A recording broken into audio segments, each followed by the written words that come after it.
can hear us now. So I'll just start again. As you know, our charge is to protect and improve the watershed of Great Pond and Long Pond through preservation, education, and action.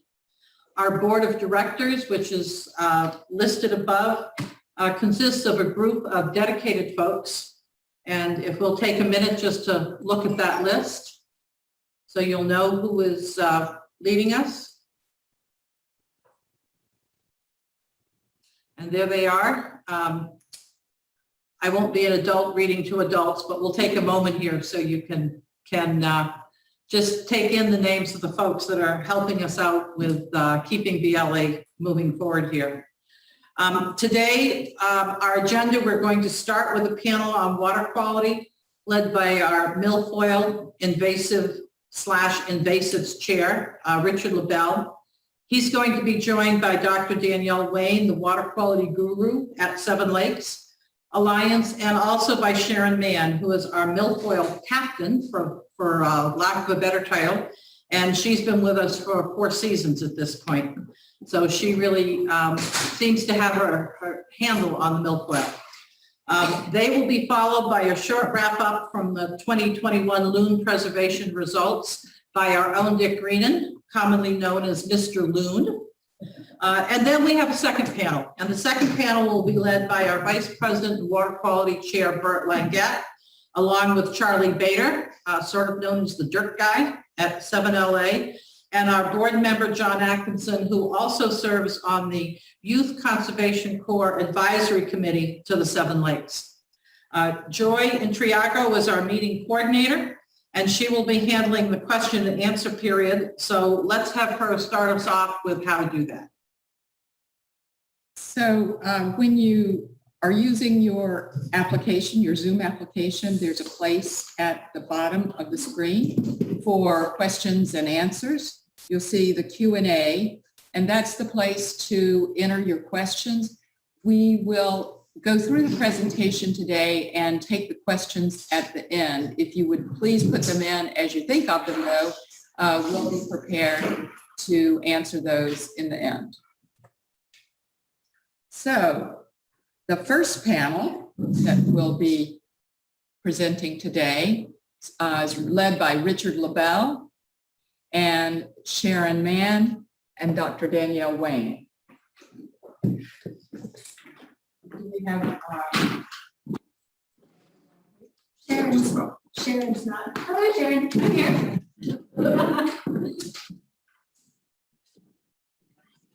Thank you, Joy. Thank you, Carol.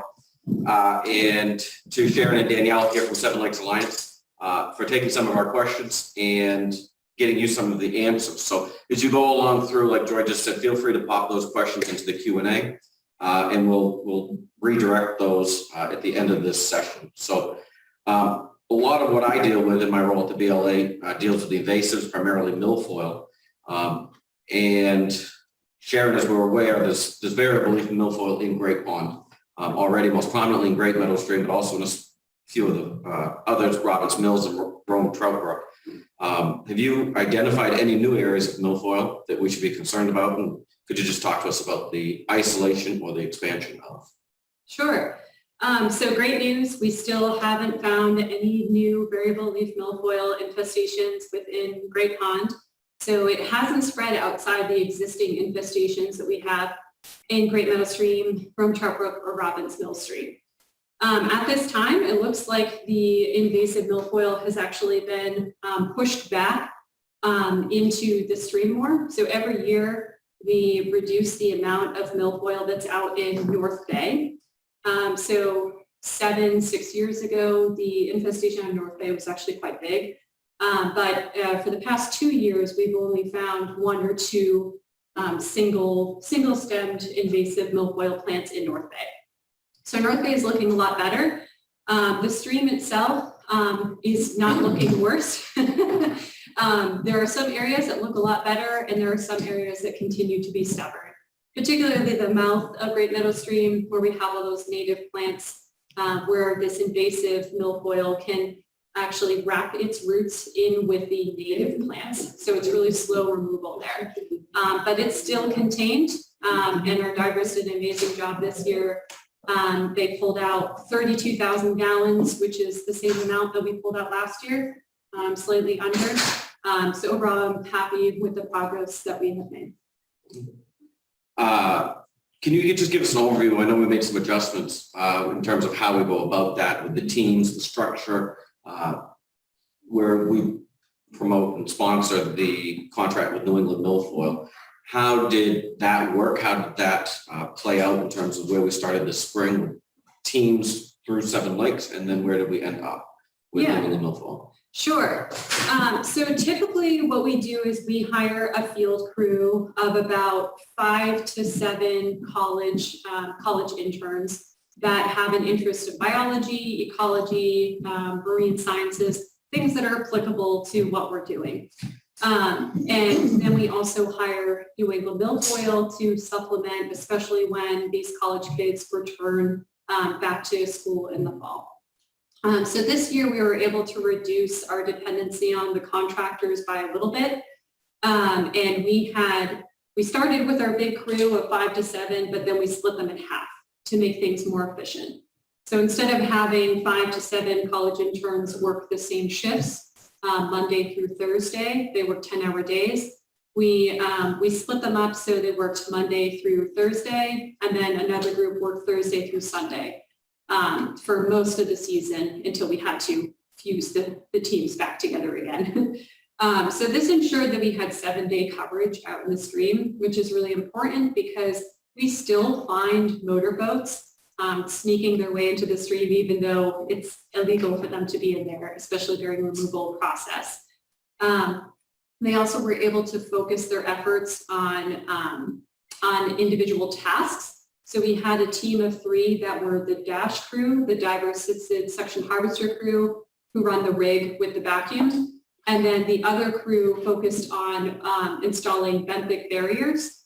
And this was the second year that we have been using burlap benthic barriers.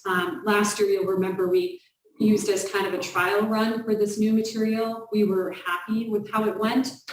So we had a crew dedicated just on that burlap benthic deployment this year. So when you talk about the burlap, which is being used in Great Meadow Stream, right? Mm-hmm. Are we talking about square footage, or are we actually talking about acreage in terms of what we're able to cover? Acreage in total, but not all at once. And that's a really important question. So there's a lot of diversity in the benthos of these streams and lakes that we manage. So it's important that when you install anything over the benthic sediments, it's only in small areas. So it allows these organisms to move away if they can, and you're not just blanketing the bottom of these systems with a foreign object. So what we do is we'll make them in sections of like 50 feet long, and we'll deploy one over an area that we had previously cleared of most of the plants. So we'll kind of rip off the tops of the plants, and then we'll save time by not having to dig out the roots, and then we'll lay burlap over it. So that prevents any of these root structures or anything that's in the sediment from getting stimulated by the sunlight, and we'll cover them. But we do it in small increments at a time. Great. Now that's interesting. I didn't know that. Let me know if any of you need for me to use one of your slides to demonstrate anything. I'll be happy to go forward. Sure. I have a slide that actually showed our numbers of what we pulled out. Yeah, that one right there. So these are some pictures from the field. They'll demonstrate what Richard was asking about. So on the bottom corner over by the logos, we have a team of 3 divers that are rolling out one of these burlap barriers. That one would probably be only about 40 to 50 feet long. So again, not large areas in the grand scheme of how long Great Meadow Stream is, because we manage over a 1.5 miles of that stream. And then the pictures on the other side towards the right are showing the contractors in the center, and then our rig, which is very similar to the contractor's rig that involves a diver hooked up to surface supplied air going in and ripping out these plants by the root and feeding it into a vacuum. Thanks. So we couldn't possibly do this, the BLA, without the support of Seven Lakes Alliance. You know, we do a lot of fundraising on our end to control milfoil, but it's really you folks with your boots on the ground that get it done. And all of this, we're pretty consistent with what we had last year, despite all the economic conditions that we're in, the employment problems that we were faced with. And so, I mean, kudos to you and your team for supporting us on this. With that in mind, at the Seven Lakes Alliance annual meeting that was just a few weeks ago, you mentioned that you had a milfoil save on Long Pond that was caught by a courtesy boat inspector, I believe. Could you talk to us just very briefly about that? But then could you lay out the risk that milfoil could pose for Long Pond? Yeah, absolutely. I do have a slide for CBIs. It's the bar graph.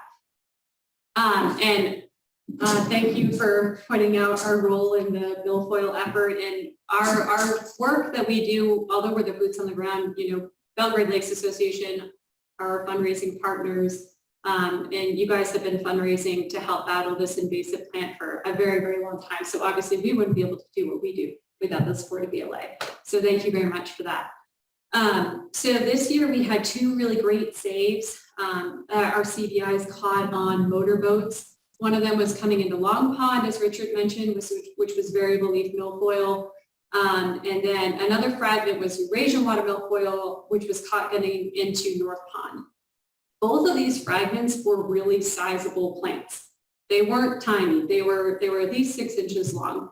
And I point that out because the larger the plant fragment is, the more likely it is to colonize. That's when it makes root in the sediment, and more likely it is to survive and make more plants.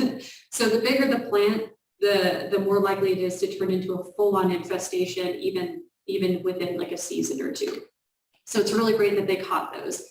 As for the risk that variable leaf milfoil poses to Long Pond is at risk for all of the 11 most unwanted invasives.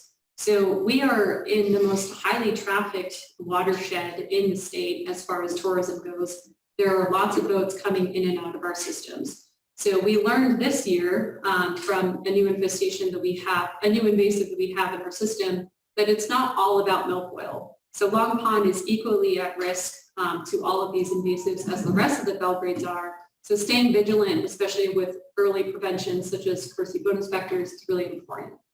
As far as the risk that variable leaf milfoil specifically poses to Long Pond, I do want to point out the concern with Belgrades Stream. So Belgrades Stream is about 7 miles long, and it is completely dominated with variable leaf milfoil. So while the flow of water does go from Long Pond into Wings Mill, into Belgrade Stream, we cannot emphasize enough how important wind is in all of these, in transporting these invasives. I mean, I personally have footage of wind blowing fragments up to the dam. And the dam, of course, is a very popular fishing destination. So we have anglers who are frequently there double casting on either side. These plants are designed to be delicate. That's how they reproduce. So anglers can easily accidentally pick up a fragment and cast over the other side. So that's why we, the little amount that we do in Wings over by the dam every year in Belgrade Stream is just to knock back those plants from anglers' distance. But it still happens. Fragments still get blown up to the dam. So it's a really high risk area. And the best thing that we can do is start talking about fundraising efforts to do something better and bigger in Belgrade Stream. Right. And while we've got the numbers up on the screen, it looks like you've got, obviously Great Pond, Long Pond sees a lot of traffic. And so we're seeing those courtesy boat inspection hits. But we're really grateful to the folks that do that. We're grateful to the folks as you're launching. For your patience, I know sometimes people see it as an inconvenience, but that extra couple minutes worth of conversation can help keep this type of stuff out of our lake. So, that's a kudos to the folks that are accessing the lake, but also to your staff that's there supporting that. You breezed over a little bit the new invasive that we found up in North Pond, really East Pond into North Pond is my understanding. But then we were able to eradicate that seemingly. Could you take us through how it was found, Has it been isolated? What are folks who are tuning in need to know about this? Sure. Joy, I think I have a slide for that. There we go. Okay. So yes, curly leaf pondweed is a new invasive that was found this year in our watershed. So in this map, you'll see a red circle that is over the area of the Serpentine. So the Serpentine is the stream that connects East Pond to North Pond. So we have only found this new invasive in that area that's circled in red. I do want to caution everyone though, just because that's only where we found it, doesn't mean it doesn't exist outside that area. So we were able to survey all of East Pond this season, and we didn't find any curly leaf pondweed outside of that area. But our survey efforts in North Pond were of course hampered by the algae bloom that coincided right when we found out about this new invasive. So what we really need is boots on the ground. We need volunteers to hear our call early in the spring. We're planning these really big surveys in May, probably about the middle of May, when these plants are coming up to the surface. So these invasive plants actually have a unique growth strategy where we'll start seeing them at the surface of the water in May, where all of our native plants are still dormant and aren't really growing yet. So that's the best time to go out and look for these. So again, just because we haven't found it outside that area doesn't mean it isn't somewhere else.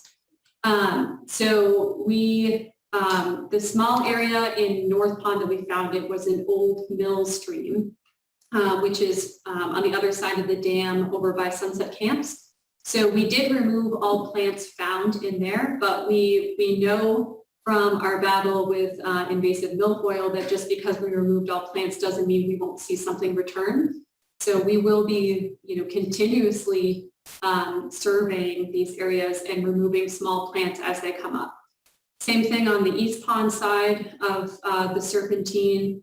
The state deployed contractors for 2 days to remove the majority of the plants, but then we actually went out multiple times after the contractors left with community members and removed individual plants.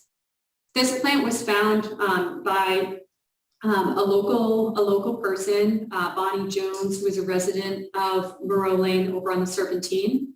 Bonnie was trained in invasive aquatic plant identification through Seven Lakes staff. And she was out on one of her routine paddles where she found a plant that she hadn't seen before. She's been in the area for a little bit and she knew that she hadn't seen that one before. So she did exactly what we hope everyone can do. She took off a small piece of the plant, she put it in a Ziploc bag, and she brought it with her to one of our volunteer plant paddles where Seven Lakes staff was able to say for sure, oh yes, that's invasive curly leaf pondweed. Bonnie has been a complete asset throughout this process and has been out in the water with me multiple times pulling these plants out. So what Bonnie did is exactly what we hope all of our Adopt a Shoreline volunteers, current and potential volunteers can do, and that's to have eyes on the water and know who to contact. So if you see something in the water that you haven't seen before, then you call Seven Lakes and we can help you identify it and we can make sure that it's not a new invasive. Great. I guess just one quick follow-up on that. There's no evidence that that has made its way further south into North Pond as a threat to upper Great Meadow Stream. Oh, no, there's no evidence of that. There's no evidence at the moment of it being anywhere outside that isolated area. For it to get all the way down to Great Meadow Stream from North Pond, it would really have to go on quite a journey. That takes a long time to get down there. And luckily we do have, depending on how you look at it, we have a lot of beaver activity in that part of Great Meadow Stream before we even get to the Route 225 dam bridge. So hopefully if something did come down there, it would be obstructed. But we have boots on the ground or, divers in the water there all season. So if it were to come there, then we would find it very quickly. Thank you. Appreciate that. I think that was a good update. And again, we'll take questions that you might have at the end, but feel free to plug them into the Q&A section on the bottom of your screen.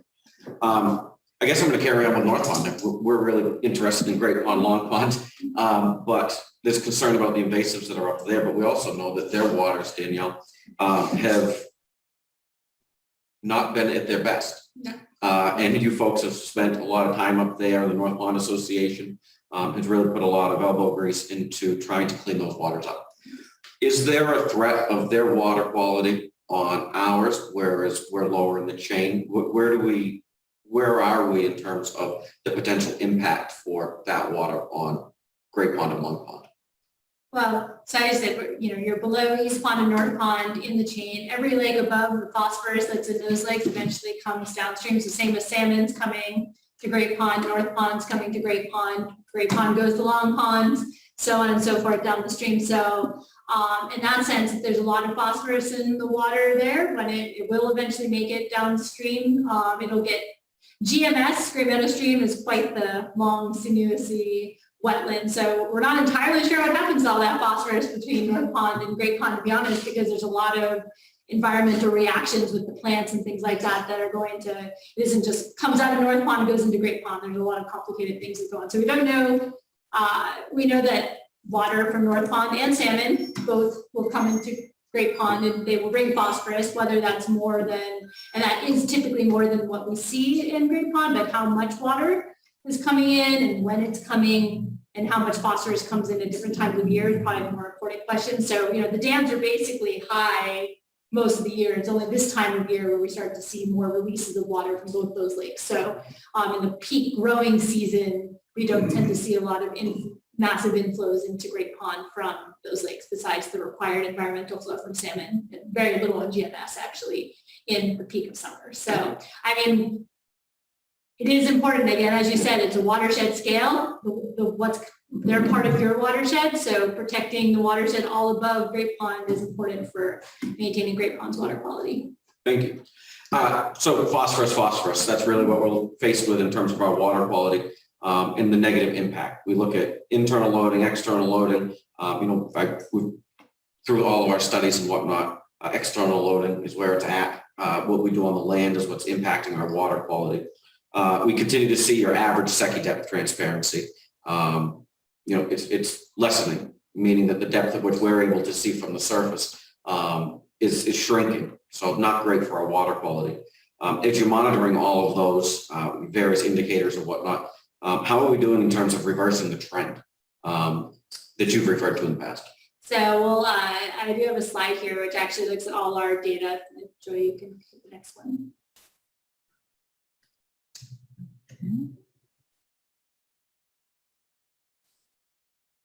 So as Richard said, we use the Secchi disk transparency as kind of it's a measure of water clarity. Now that's not the be all and end all of water quality, but it is one metric. And one of the reasons we use it is because we have data going back for 50 years through volunteers from BLA, from Lake Stewards of Maine, data from the DEP, more recently from Colby and Seven Lakes Alliance. So we have a really long data set, which lets us look at what our trends in water quality are. So this is what our kind of average water clarity is in all three of the lakes. So Great Pond is on the left, Upper Basin of Long Pond in the middle, Lower Basin of Long Pond on the right.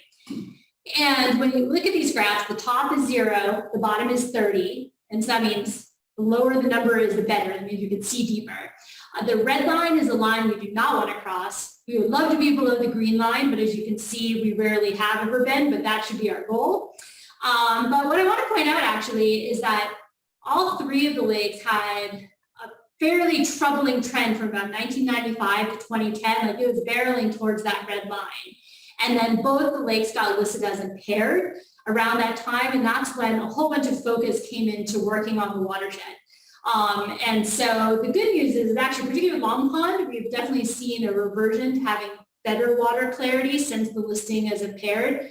And it's really hard to say exactly why, but I think about all the work done by people like Maggie Shannon and the BLA and Lake Smart and YCC and all this work been going on in these watersheds since then to help protect the water quality. Great Pond is more leveled out. It hasn't, so it isn't getting worse at the moment, but it isn't necessarily getting much better. And one thing we saw, for instance, 2019 and 2020 were not great years for water clarity in Great Pond. And so, but this year went back to being more typical than what we see. So what we're seeing is that there is a lot of variability from year to year, and that depends on weather, really.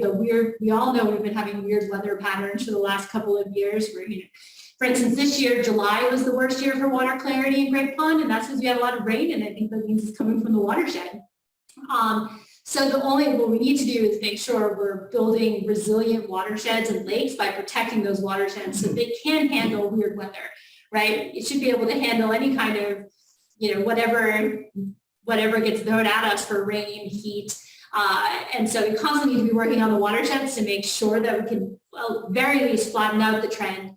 We're in an uphill battle with climate change, so the status quo is not good enough for any of these lakes. You have to be constantly improving the way we protect the watersheds and the water quality and our erosion control, because we're constantly going to be fighting a more challenging environment to do this work in.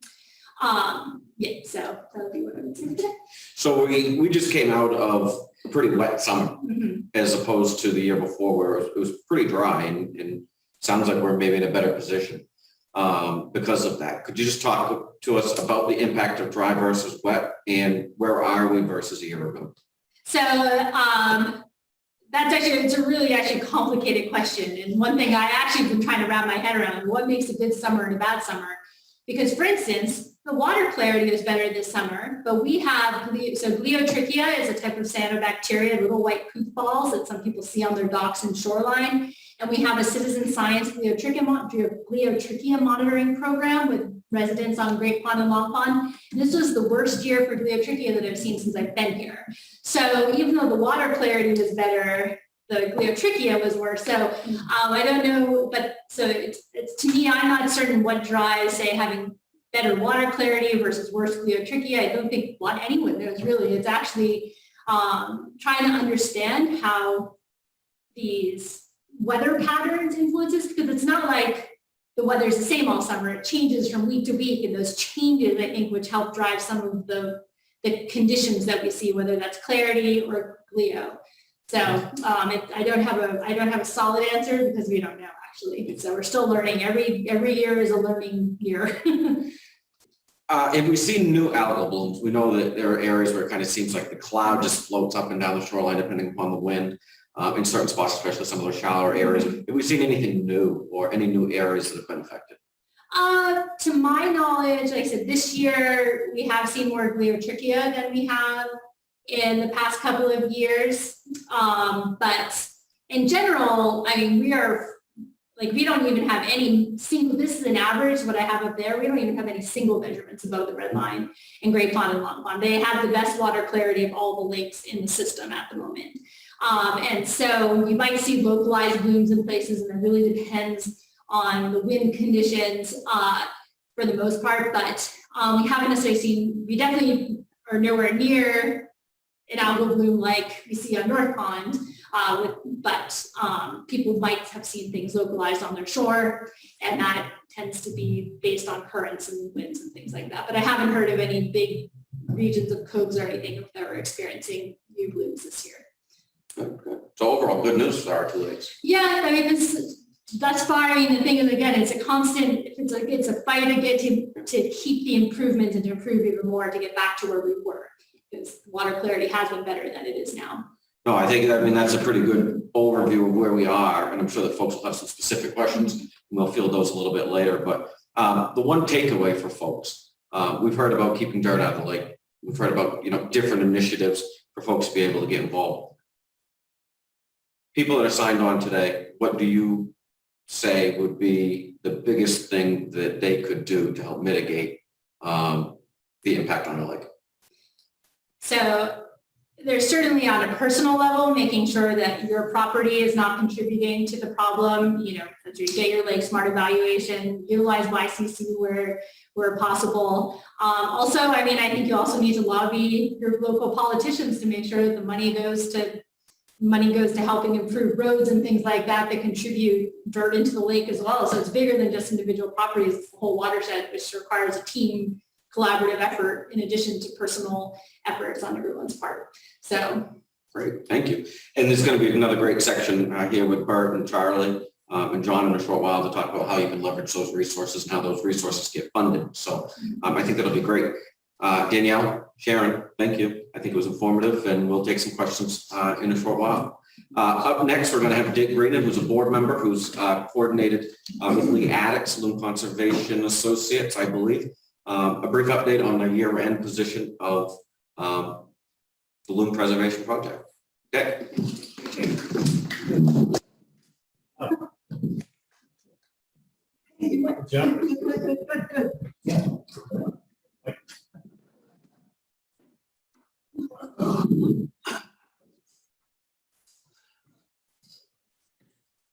Ready, welcome. Here we go. Okay, Are you there? there you go. Welcome to the update of this year's Loon project. I have here on my left is Blaine Horitz, who's one of our Loon volunteers, Steve Loon volunteers on Upper Long Pond. Slide. So we have 14 known Loon territories on Great Pond. And this year we had chicks produced out of 6 of them. We had a total of 8 chicks hatched, and you can see the sites on your right-hand side on the map. Those that are outlined in red are the sites that produced a chick this year. So we had 8 chicks hatched, and we've had 4 to 5 fledged. And fledged means that they made it to the 12-week point. At the 12-week point in their life, they are able to fly, not very well, but they can fly. They've got their flight feathers.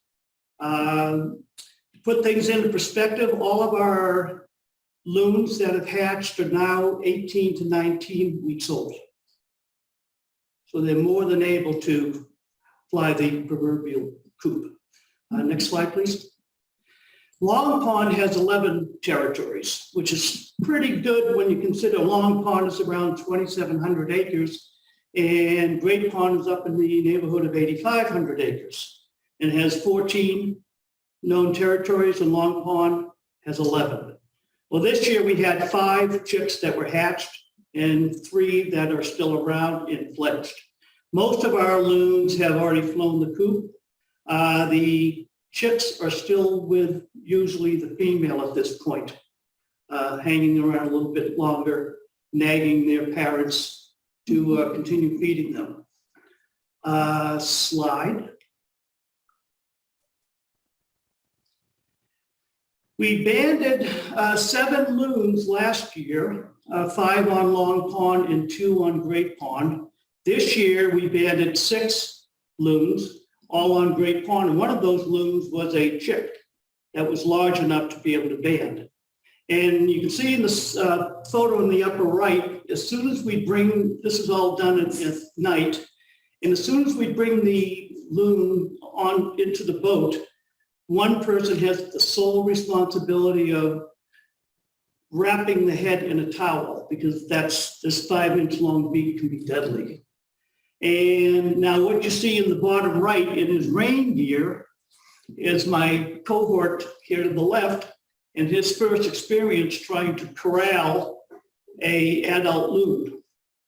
And they'll be very, very quiet, very docile, and then all of a sudden it's off to the races without any warning. And the legs go every which way. The wings, which has a wingspan of about 36 inches, go every which way. So it's total chaos. But one person is just holding that head with a towel.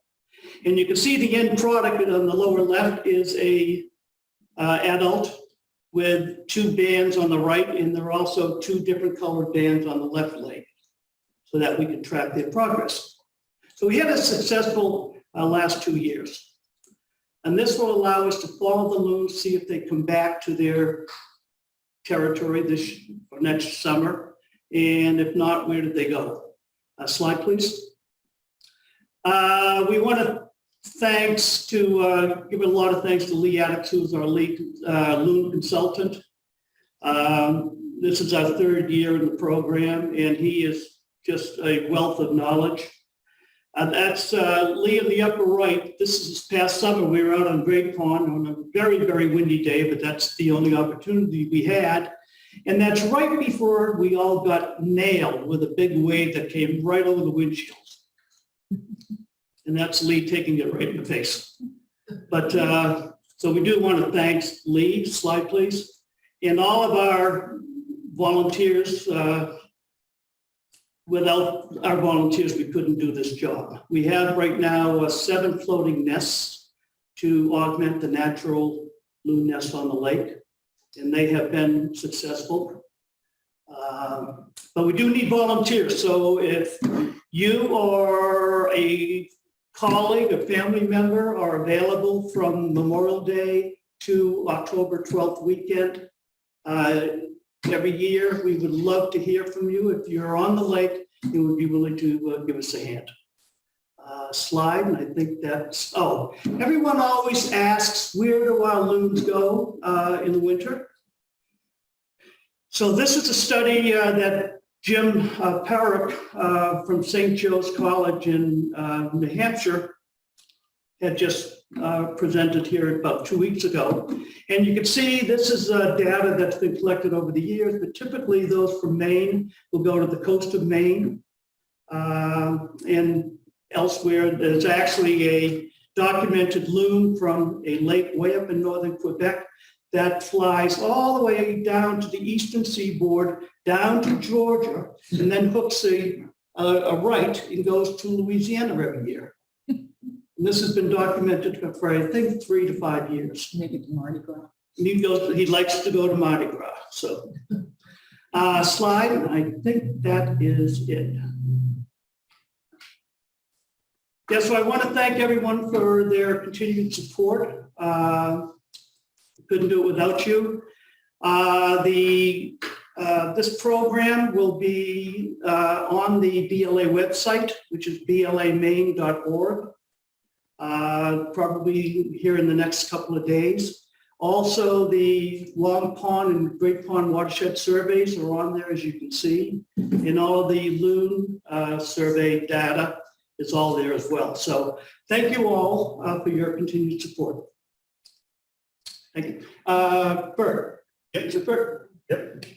Bert's next, right? Get the 3 of them. Thank you.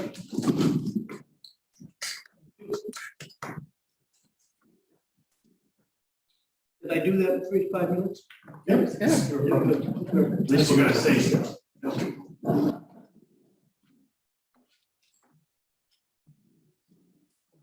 Don't forget to ask questions if you have any. All right, are we ready? Ready. All right, so we're going to talk about watershed plans. I'm chair of the Water Quality Committee, and I've got John Atkinson is going to talk about YCC, and then Charlie Bader is going to talk about some of the funds that are available. But just to give you a quick overview, 7 Lakes takes care of all the lakes. BLA's primary concern is Great Pond and Long Pond, but as we've already discussed, other than Messalonsky, the other 4 lakes upstream flow into our system. So we still want to be concerned with what's going on with the other lakes and help out as well. If we look, one of the things I would encourage you to do, we've talked about it briefly, and Dick Green just talked about it, is to go to our website and check out the watershed surveys that were done over the last couple of years for Great and Long Pond. They're pretty interesting, can look a little daunting. I think I've read them 3 or 4 times myself in the last month, but once you read them 3 or 4 times, you get a good handle on it. So the Water Quality Committee, what are we doing? We're trying to make sure that we have folks at the state, the town level, meeting with road association folks that want help, and then also talking to individuals about some of those properties that were identified as having some issues that lead to poor water quality in the lakes. And Charlie's going to talk about some of the resources that are available. So I'm going to keep my part brief, and I'm going to turn over, who's going first? You? Charlie. I'm going to turn over to Charlie to talk about some of the resources that are available. But I would encourage you to go to our website and read those survey plans. So Charlie? Thanks for having us. I'm with the Seven Lakes Alliance, and I'm going to talk today about our erosion control programs. There's really three. One is, as you see here in the slide, what we call our 319 program. The other two are the Youth Conservation Corps and the Lake Smart program. So as people have talked about earlier, all of those programs are looking to keep dirt out of the lake because dirt carries phosphorus and phosphorus feeds algae. I'll talk specifically a bit about the 319 program. And John's going to be talking more about the Youth Conservation Corps program. But again, if you have any questions for either of us at the end, please let us know. So jumping into the 319 program to move this along, the program refers to the Clean Water Act, and there is money available through Maine Department of Environmental Protection to improve water quality. And so the way that that money becomes available is through knowing your watershed. And the first way to know your watershed is to survey the problems in the watershed, identify the erosion problems. The second step is to plan a solution. So we develop management plans, and we've been doing this. The latest round really began with my predecessor, Pete Callan, and the Long Pond survey back around 2010. And then the implementation of grants over about an 8-year period to fix the problems that were identified. We've done that since on East Pond, North Pond, McGraw Pond, Salmon Lake, and recently Great Pond again. And so next year, we're planning to we've done the survey on Long Pond, and we're planning to come up with the management plan over the next year to again, get money to fix the problems identified in the survey. So one quick note I want to mention, we got a grant this year based on this process of survey and planning to fix the problems in the watershed. That grant goes into effect next year. It's for Great Pond, and it will add about $110,000 of erosion control money from Maine DEP. Most of that money ends up being targeted for roads. Roads are not the largest number of contributors, but they have the largest impact, typically. There are many residential problems in the watershed, but they typically add up to each individual residential problem is less than a mile-long road going down to the lake. And so most of the money goes to grants for fixing camp roads, town roads that are gravel, but we also have that money available to fix your driveway and to do work around your property. So if you think you have a problem that is bigger than the Youth Conservation Corps, the 319 program, this program next year on Great Pond could be a real asset to you. Next slide, please. The next slide is, again, how this process works. So the first step is a survey. Last year, around this time, we did the survey of Long Pond. As you can see here on the graph on the left, most of the identified sites, about 150 total, 63 of them were residential properties. The next two categories, and really the next four categories, are roads, driveways, and roads, which add up to, as you can see, a similar number or better. Also, the roads have the bigger impact. More of those are big problems instead of small or moderate problems. Most of the residential problems are small or moderate. That said, somebody told me when I first got in the conservation business that with lake water quality, it's death by 1,000 cuts. The way to fixing these problems or getting ahead of these problems and getting out of the remediation business is to address all of these issues, primarily residential, then all the road issues, and then some of these other sites, whether they're commercial, municipal, whatever. And that's where we put our money. We put our money into the roads with the 319 grants because those involve heavy contractor equipment. Most of the residential sites can be fixed by the Youth Conservation Corps, not all of them, and the driveways are probably a good exception. Sometimes you need ditching, new culverts, better materials, and the 319 grant is available for private landowners. So I want to encourage you to get in touch with us, get in touch with BLA. They'll put you in touch with us to follow up if you have a question, particularly around Great Pond next year. And we're hoping for Long Pond the year after that. Again, the survey starts the process. Then we go to the plan. The next slide, please. This is the plan we just finished for Great Pond this year. And by finishing the plan, we can then apply for money to fix the problems. And we did that. We got the grant, and that's why the money is available for next year. We hope to do the same process for Long Pond this coming winter so that we can apply for a grant for Long Pond next year. The money would be available, best case, beginning in 2023. So one thing I do want to note about this is that the plan that we went through for Great Pond looked at other options, not just erosion control, things like the alum treatment, because it worked so far so well on East Pond. And we wanted to evaluate whether that was the recommendation for Great Pond. It is not at this time. And we want to double down on erosion control and fixing the dirt problems in the watershed for the next 10 years. These plans are good for 10 years. These surveys are good for 10 years. We're going to be having to do this, trust me, again in 10 years. But, that's the process, and it's effective in helping identify the problems.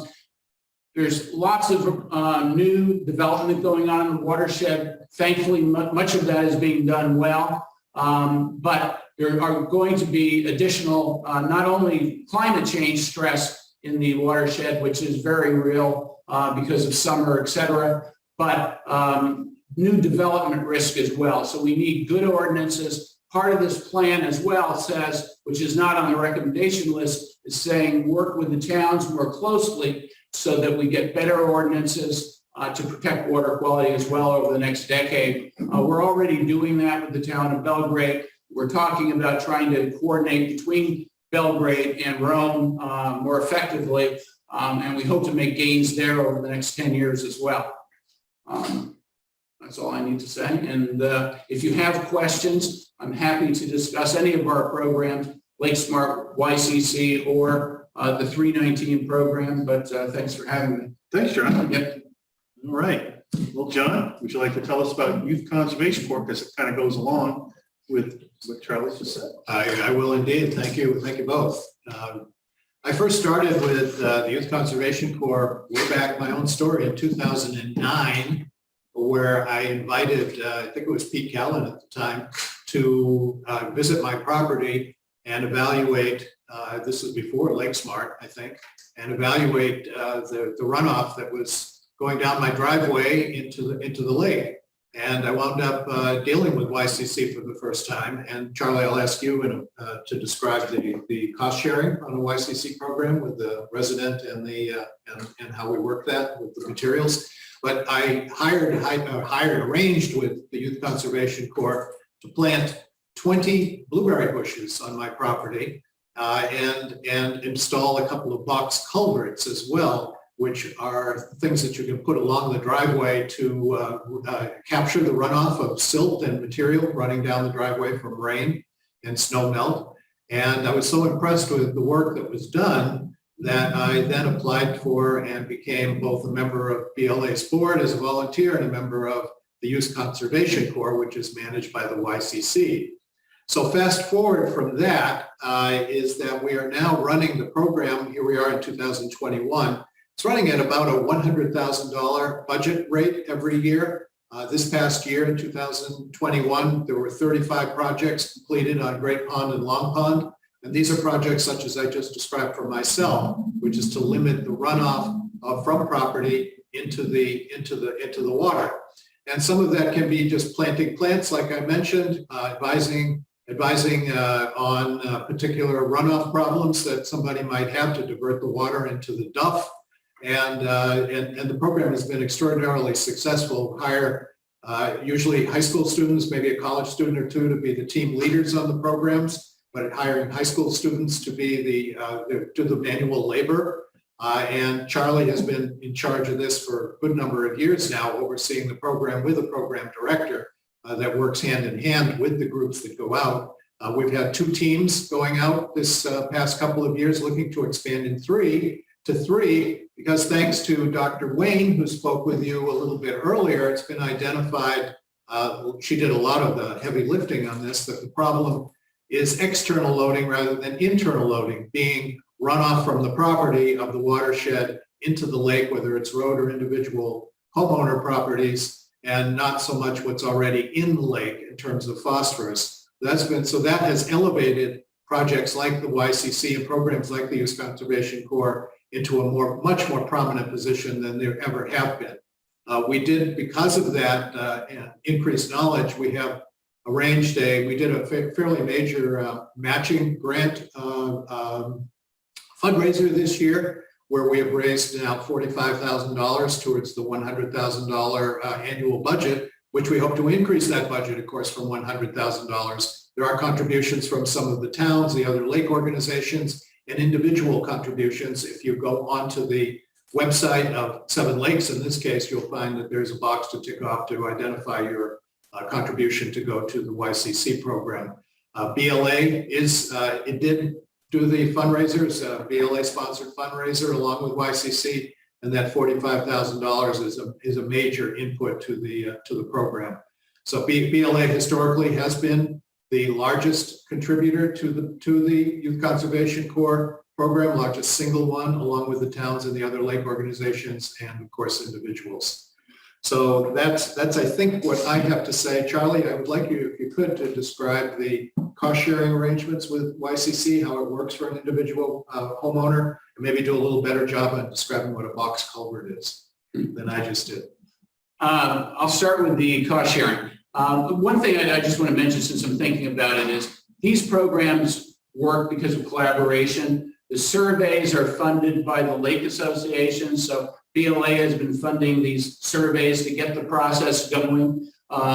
We pitch in the survey process. We participate in the steering committees, but BLA puts, resources to get this done. We've done this in the other watersheds too. East Pond Association, North Pond have done the same thing to get the process going. The grants don't come in until you start the management planning. So much of the heavy lifting early on is the lake associations. We pitch in along the way. We contribute our time and our money when we have it available for these efforts as well. And in particular, we do that as the management planning gets done, et cetera, the Seven Lakes Alliance. But I do want to say that these grants come as a result of collaboration. And it's with all the lake associations, but BLA is, John just said, has been one of the major contributors to YCC, Lake Smart, and now with the Great Pond and Long Pond grants, really going back 10 years. But again, this round is a major player. So thank you. Cost sharing. On the 319 side, it's a 50-50 typically cost share grant. So we do a project on a camp road that's $20,000. We can put in up to about $10,000. Similarly, we have cost share grants for the YCC program, where typically the homeowner or the landowner, if it's a commercial business, buys the materials and gets a discount on the labor. Last year, we were able, because of fundraising and because of Lake Association contributions and because of town contributions, towns give us money for at least the YCC program every year as well. And they've also been good partners on the 319 grant. So I just want to say, but because of all that, we're able to discount the labor. Last year, I think it was 70%. So the customer was only paying for about 30% of the labor. And then we're playing with that formula so that we break even. We want to break even so that we can grow the program because we want to add another crew and get more work done in the watershed.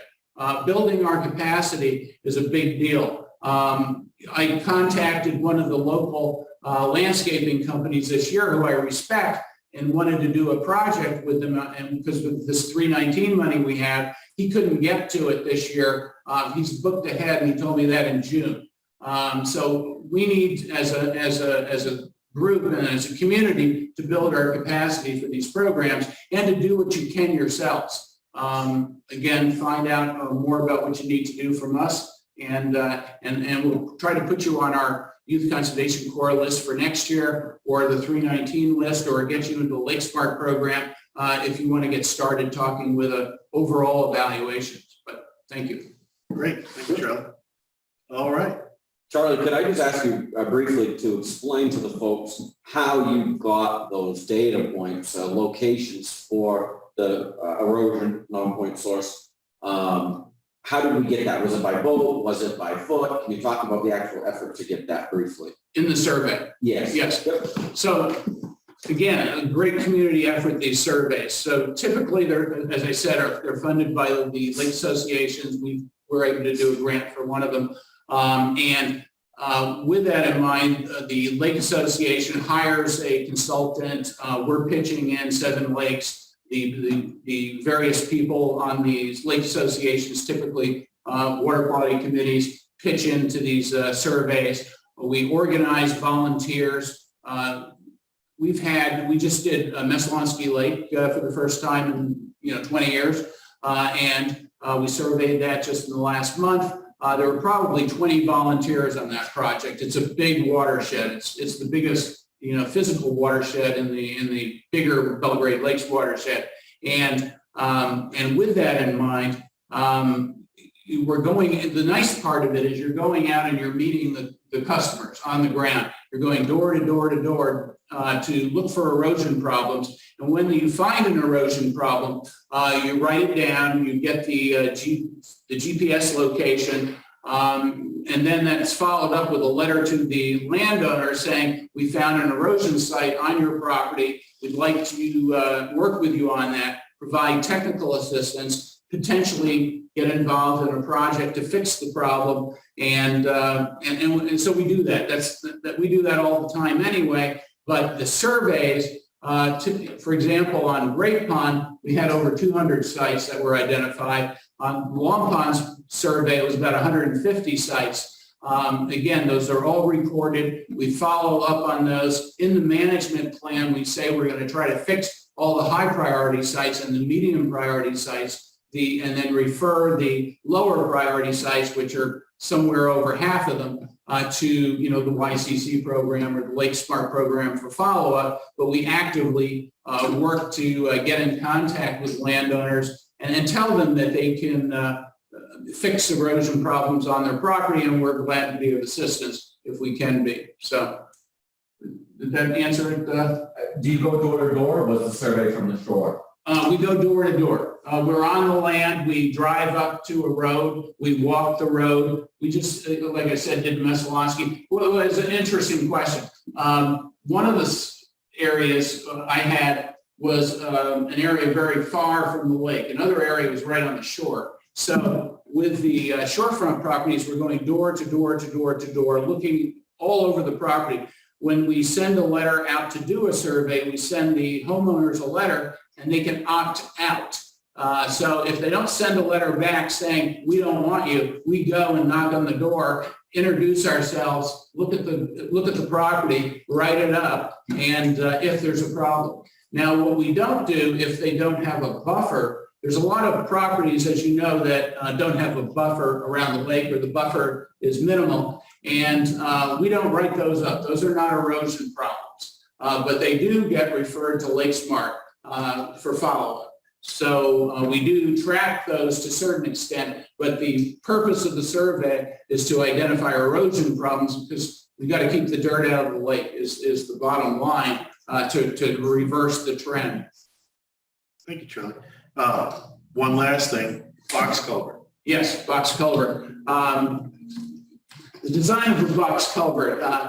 Box culverts work great in driveway situations or road situations. Not that are plowed hard, because they can get scraped by the plow. But if you've got a situation on a steep driveway going down towards your house, and therefore probably the lake, it can divert water off of the driveway into the woods on the side of the driveway and help protect the driveway and the water quality of the lake. Right, I'll contribute to that I have 2 of them on my driveway, and I clean them out twice a year, in the spring and in the fall. And they're filled with silt that otherwise would be running straight down the driveway into the lake. So they were very effective.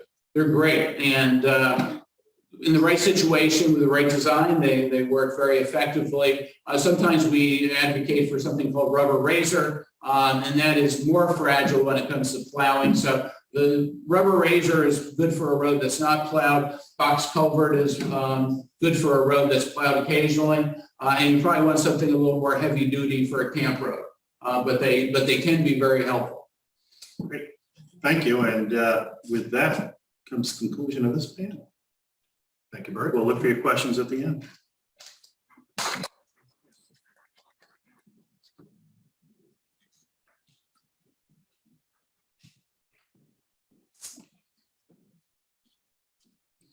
So it's for the summary of 2021. So I'm back here to close this portion of the meeting. First of all, I'd like to thank all our participants today. Richard and his panel of Danielle and Sharon, and Bert with his panel of Charlie and John, as well as Dick Greenan and his cohort Blaine Parks, and Joy and Driago for managing this for us. We have up a summary slide, should be the one that says, should be before that. Summary of the 2021 accomplishments. I just like to sort of visually give you an update here, even though it was in conversation. Over 30,000 gallons of milfoil pulled, noting that curly leaf pondweed was discovered and removed in the East Pond Serpentine, and we will continue to monitor that closely. The number of boat inspections, think about how many boats. This is what happens from 7 to 7, from 7 in the morning to 7 at night, 7 days a week from Memorial Day till Labor Day. But think of all the early boats that go in and out before then, and the boats that are still going in and out with this beautiful weather we're having. So over 4,000 boat inspections on Great Pond and almost 2,900 on Long Pond, and 2 saves, one of them on our lake and one of them on North Pond. The second, what came to me from the second part of the panel discussion is we've identified the problems. Next slide. We've identified the problems through the Great Pond Management Plan and the Long Pond Survey. So we have the roadmap. We have what we should do and how we should go about it. 319 funds are available for larger projects. Charlie talked about that. One thing that is available, and I want to take just a moment, are ARPA monies. ARPA is the American Rescue Protection Act. This is money that has come from some of the COVID relief bills and money that's coming to your towns, to the towns of, specifically, I can give you Belgrade has $332,000 coming over 2 years, providing they apply for it. Rome has $106,000 and Mount Vernon about $178,000. This money can be used for very specific purposes. It cannot be used for just anything. But one of the things it can be used for is water quality. And I am advocating that in the town of Belgrade, well, Belgrade and Rome, we had, I think town of Belgrade actually, about 20 sites identified between these 2 lakes. There's not money in the budget to repair all the work that needs to be done on that, but ARPA funds can be used for that. So you'll see more of that out from us, but we're going to be asking that the select boards in these towns, and we'll be looking to see what we have on lower Long Pond, that is Mount Vernon, that we contact those towns to apply for the money. They have to be voted on by town meeting, so it's not a quick process, but it is maybe a big solution to help us getting some of these other projects done. And then there's the easy things, installing buffers. If you don't have a buffer in your waterfront or you don't know what a buffer is, please contact BLA or contact Seven Lakes Alliance. We can explain it to you. You can utilize Lake Smart. You can utilize YCC as a way to get these pieces done. So we have the road plan, and we have some programs to make that happen. So next slide, Joy. So the answer is so simple of what we need to do. We need to keep the dirt out of the lake. In anything that you're thinking of, what do? We need to keep the dirt out of the lake. And the solution is not so simple. As we've talked about some of the things that have to happen here, but we need your help. So we're asking you to help us. BLA takes all of our money and spends it, and we spend most of it with Seven Lakes Alliance because they're our partner in this collaboration. And we spend it on, I don't know, 36 or 7,000 this year on courtesy boat inspections. And we have $125,000 that went directly into milfoil. This save that we had on Long Pond, we fund milfoil is about $175,000 a year. So you think that saving that fragment on Long Pond, millions of dollars over the years that may have been kept out of Long Pond by having those courtesy boat inspectors. So how can you help? Donations with support. We have a raffle. As you know, we had a very successful raffle this year. You can help us with the raffles. You can volunteer. We need volunteers for a number of programs. Dick spoke about the Loon program.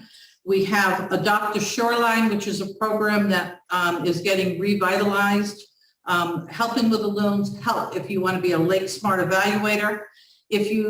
We have a challenge this year, and I expect we may have a challenge next year for getting some young folks to work for YCC. If you know of some young folks that may be looking for a summer job where they can work in the watershed, be outdoors, build some camaraderie. They may be grandchildren or people that live next door or your own kids. Be thinking about YCC when you see that go out. But we need your help, but together, with all of us working on this, these plans are a 10-year plan, we can do it. So with that, I will turn this over to Joy. Richard, you're going to do the question and answer period. All of our panelists have remained here. So if you do have a question, please make sure you get it in. And for those of you who don't want to stay for the question and answer period, thank you very much for tuning in today.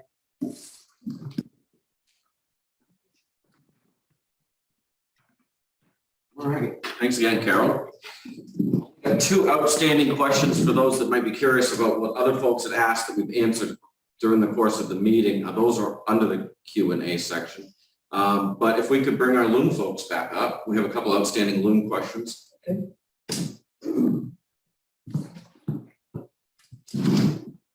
Dick, do you have the numbers on what we have for loons on Great Pond and Long Pond this year? And if you do, then how does that compare to years past?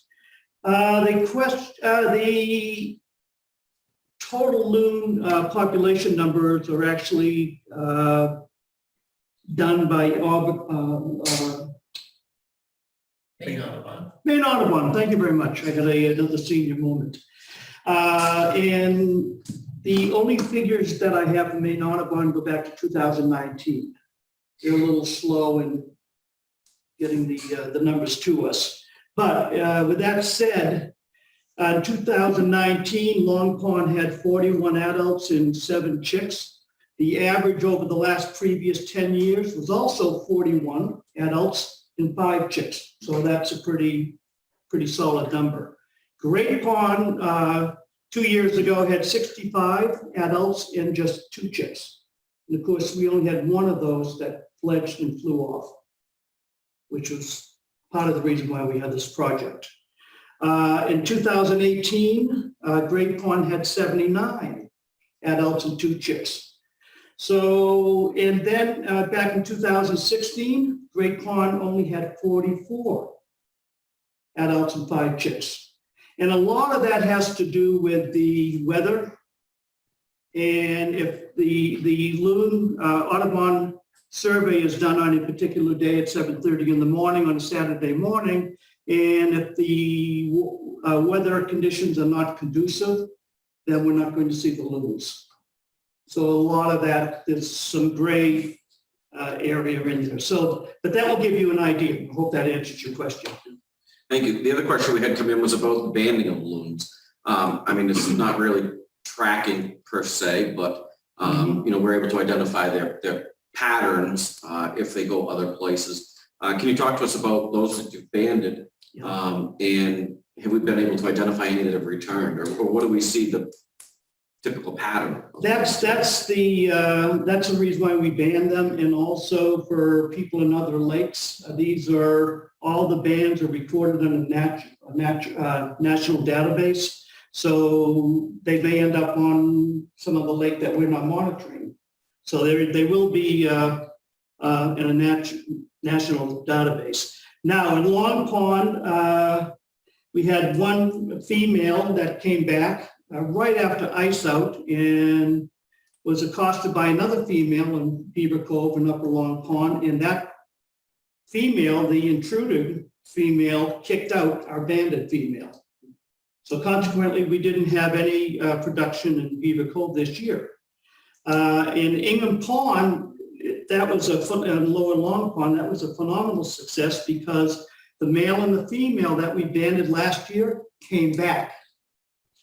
So it was a strong breeding pair and bred again this year.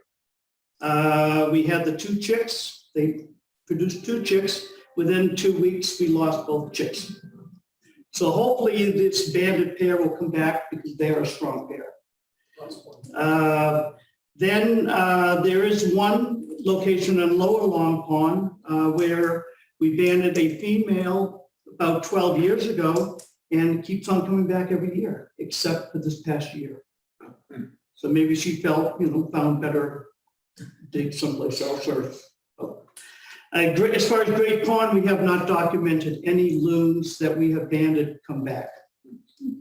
So now my own question, are you able to go in and see, obviously we've got these identification numbers. Are you able to go in and see if other people have found these loons and if they've pinged them on that website?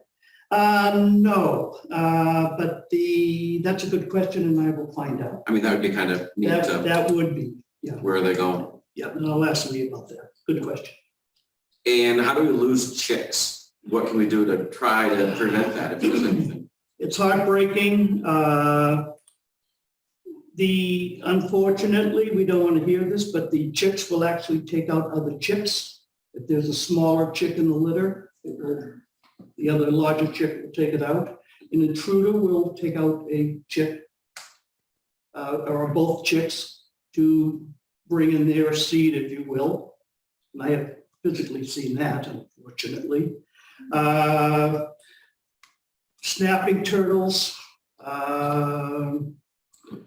and pike, northern pike, maybe boats, but mostly, boat traffic will, usually stay away. One of the things that I've been giving a lot of thought to when people are going out and looking at the loons, try not to get in between 2 loons.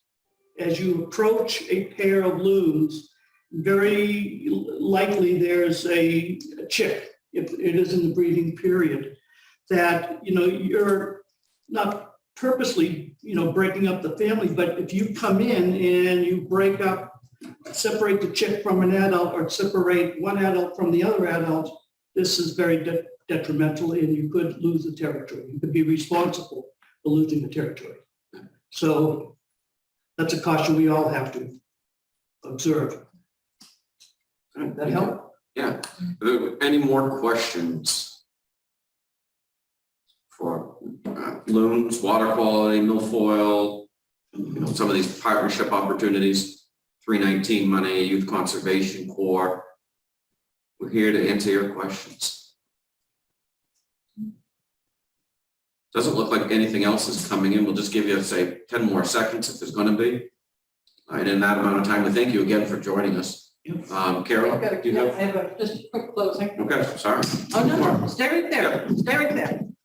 So if nothing else has popped in, okay. So I just want to say in a little wrap up, we sit in the middle of 5 lakes in the Belgrades with 2 lakes upstream. We know all about the algal blooms in North Pond and East Pond. We are working here at BLA and at Southern LA to ensure that does not happen to our 2 lakes specifically.